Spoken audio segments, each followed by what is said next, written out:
Assalomu alaykum biologiya ixlosmandlari, kanalimiz kuzatuvchilari.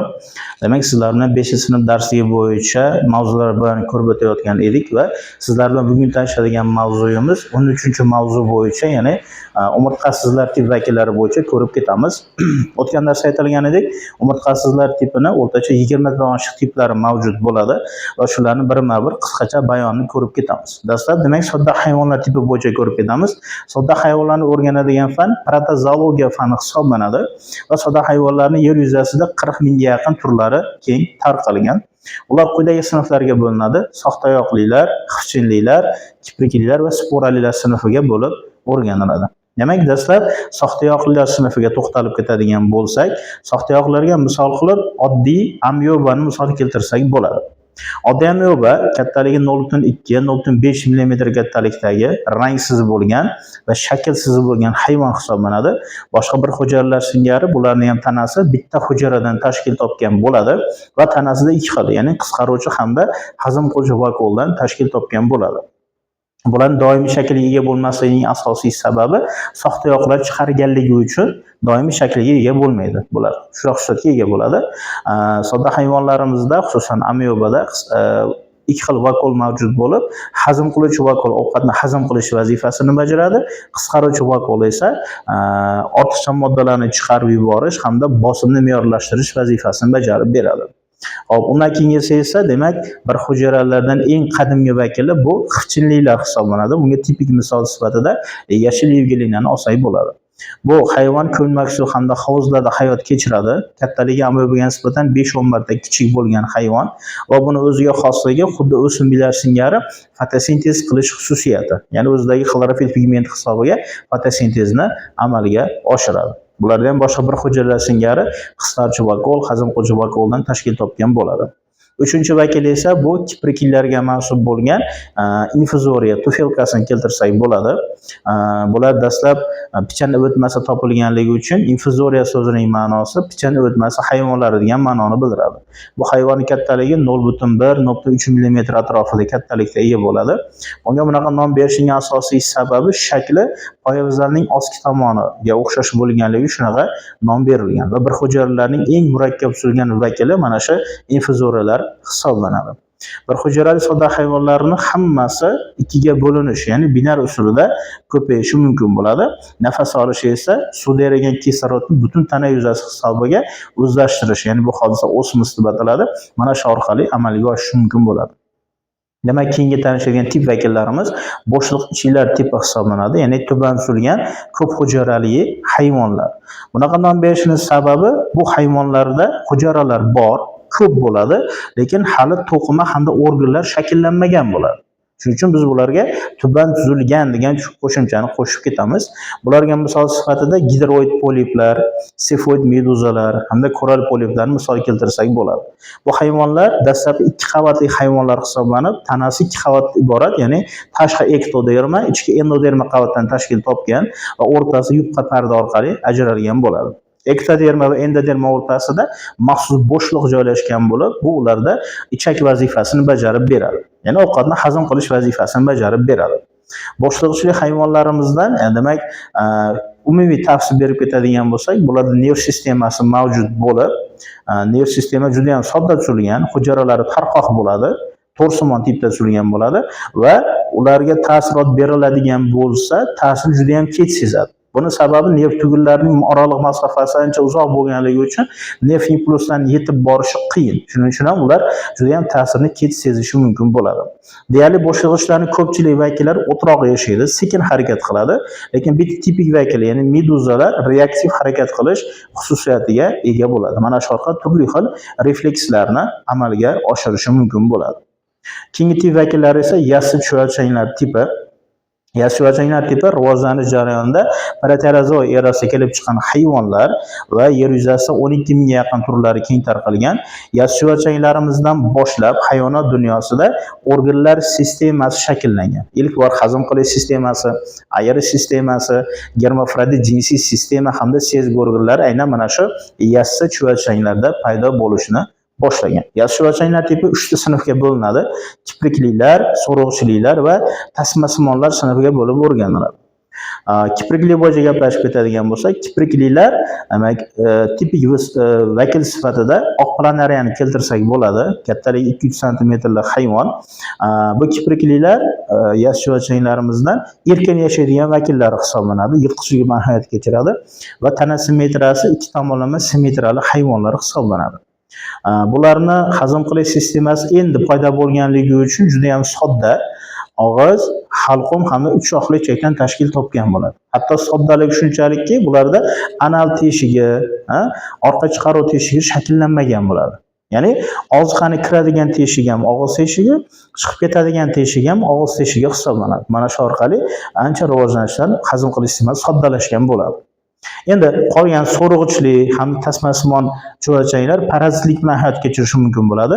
So'rg'ichlarga tipik vakil sifatida jigar qurtini keltirsak bo'ladi. Bu hayvonning kattaligi o'rtacha 3-4 santimetr atrofida bo'lib, odamni jigarida, o't yo'llarida parazitlik qilishi mumkin bo'ladi. Bu hayvonning oraliq xo'jayini suv shillig'i. Uchinchi vakil esa tasmasimon chuvalchanglar. Bunga misol qilib qoramol tasmasimon chuvalchangi, cho'chqa tasmasimon chuvalchangni misol keltirsak bo'ladi. Bu hayvonni, ya'ni qoramol tasmasimon chuvalchangining kattaligi o'rtacha 8-10 metr atrofida bo'ladi va juda ham sodda tuzilganligi uchun, ya'ni parazit yashaganligi uchun hazm qilish sistemasi ham yo'qolib ketgan hayvonlar hisoblanadi. Keyingi tip vakillari to'garak chuvalchanglar. To'garak chuvalchanglarning boshqacha nomi yumaloq chuvalchanglar deb ham ataladi. Buni sababi, agar biz to'garak chuvalchanglarning kundaning kesmasini ko'radigan bo'lsak, yumaloq shakldaligini ko'rishimiz mumkin. Shuning uchun biz bularga yumaloq chuvalchanglar deb nom berishimiz mumkin bo'ladi. Asosan, to'garak chuvalchanglarning yer yuzasida 12 mingga yaqin turlari keng tarqalgan bo'ladi va bularni deyarli barcha vakillari parazitlik qilib hayot kechiradi. Masalan, odamda parazitlik qiladigan vakiliga odam askaridasini keltirsak bo'ladi. Qo'l oyoqda parazitlik qiladigan vakillariga rishtani keltirsak bo'ladi. O'simta parazitlik qiladiganlariga esa bo'rtman nematodani keltirsak bo'ladi. Bular parazit yashaganligi uchun shunga xos moslanish kelib chiqqan, ya'ni tashqi tomondan kutikula bilan qoplangan bo'ladi. Kutikulaning vazifasini aytib ketadigan bo'lsak, bu chuvalchanglar ko'proq hazm organida parazitlik qilganligi uchun hazm shirasi ta'sirida hazm bo'lib ketmasligi uchun kutikula bilan ta'minlangan bo'ladi. Mana shu parazitlik belgisi to'garak chuvalchanglarda. Hop, ma'lumotlarni aytib ketadigan bo'lsak, to'garak chuvalchanglardan boshlab ilk bor tana bo'shlig'i, shoxlangan o'rta ichak hamda anal teshigi paydo bo'lishni boshlagan. Keyingi tip vakillari esa bu halqali chuvalchanglar tipi. Yer yuzasida bu hayvonlarni 7000 ga yaqin turi keng tarqalgan va 3 ta sinfga bo'linadi. Kamtuklilar, ko'ptuklilar hamda zuluklar sinfiga bo'lib o'rganiladi. Halqali chuvalchanglardan boshlab ilk bor qon aylanish sistemasi shakllanishni boshlagan, juda ham lekin sodda qon aylanish sistemasi. Soddaligi shuki, bularda yurak shakllanmagan bo'ladi. Yurak vazifasini bajaradigan maxsus halqa qon tomirlar bor, lekin aynan shakllangan yurak mavjud emas. Bularning ko'ptukli vakillariga misol sifatida neridani keltirsak bo'ladi. Nerida demak ikki yon tomonidan muskulli o'simtalari bilan ta'minlangan hayvon mashg'ulotda bo'ladi va shu muskulli o'simtalar dastlabki vakillarida oyoqqa aylangan va shulardan so'ng trilobit hayvonlar kelib chiqqan bo'ladi. Keyingisi esa kamtuklilarga misol sifatida hammamizga ma'lum bo'lgan yomg'ir chuvalchangini keltirsak bo'ladi. Bu chuvalchangning kattaligi 8-10 santimetr atrofida bo'ladi. Tuproqda in qazib hayot kechirishga moslashgan, juda ham katta ahamiyatga ega. Tuproqni qazib bizga yumshatib beradi, gumus bilan boyitib beradi. Mana shu ahamiyatga ega bo'ladi. Uchinchi vakil esa bu zuluklar. Hozirgi kunda 400 ga yaqin turi bor zuluklarni va biz eng ko'p foydalanadigan vakili tibbiyot zulugi. Ko'proq qon tomiri kasalliklarini davolashda foydalaniladi. Qon bosimi kasalliklarida ko'proq foydalanish mumkin bo'ladi. Tanadagi zaharli, qon tarkibi zaharli moddalarni chiqarib tashlash vazifasini bajarib beradi. Demak, mana shu halqali chuvalchanglar tipi bo'ladi. Keyingi tip vakillari esa molyushkalar tipi hisoblanadi. Molyushkalarni o'rganadigan fan molekologiya fani hisoblanadi. Bu sizga ma'lumot o'rinda bo'ladi.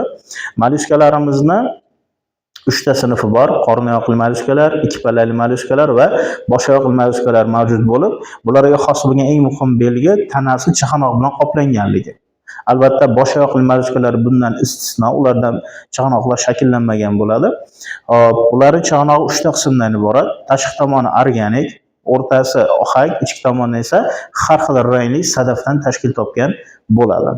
Hop, qorin oyoqli mollyuskalar bo'yicha tanishadigan bo'lsak, bu mollyuskalarni 100 mingga yaqin turi keng tarqalgan va bunga misol sifatida suv shillig'ini keltirsak bo'ladi. Suv shillig'i bizga zarar keltiradigan hayvon, ya'ni ular ko'proq fitofag, ya'ni o'simliklarni oziqlanganligi uchun bahor faslida yangi chiqqan o'simliklarning maysalarini yeb bizga zarar keltirishi mumkin bo'ladi. Keyingi vakil ikki pallali mollyuskalar, bularni 30 mingga yaqin turi keng tarqalgan bo'lib, vakil sifatida baqachoqni keltirsak bo'ladi. Juda ham sekin harakat qiladi. Hatto soatiga 20-30 santimetr yo'l bosadi xolos. Baqachoq bizga foydali bo'lgan hayvon. Biz o'tgan darsda ham tanishib ketdik. Ya'ni suv havzalarini tozalab, bizga filtrlovchi vazifasini bajarib berishi mumkin bo'ladi.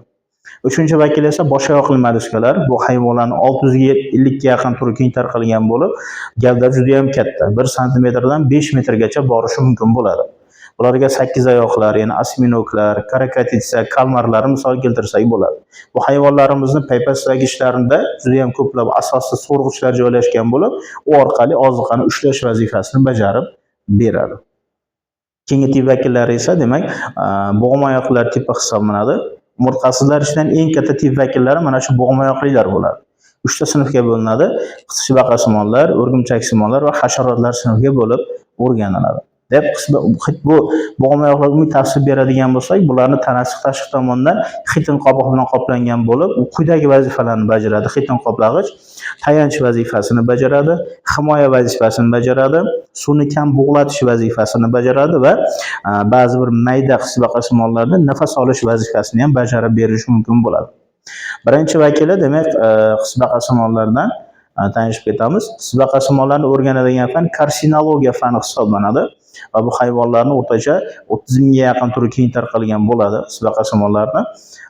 Bularni qisqichbaqasimonlarda qisqichlar mavjud bo'lib, o'simtalarni o'zgarishini kelib chiqqan, shu orqali oziqani ushlash vazifasini bajaradi. Bu hayvonni bizga ahamiyatli tomoni, biz o'tgan darsda ko'rdik, suv havzasini tozalash vazifasini, ya'ni biofiltr vazifasini bajarib beradi. Ikkinchi vakil esa o'rgimchaksimonlar. Bularni o'rganadigan fan arexnologiya fani hisoblanadi va yer yuzasida 70 mingga yaqin turlari keng tarqalgan. O'rgimchaksimonlarimizni asosiy ov quroli bu to'ri.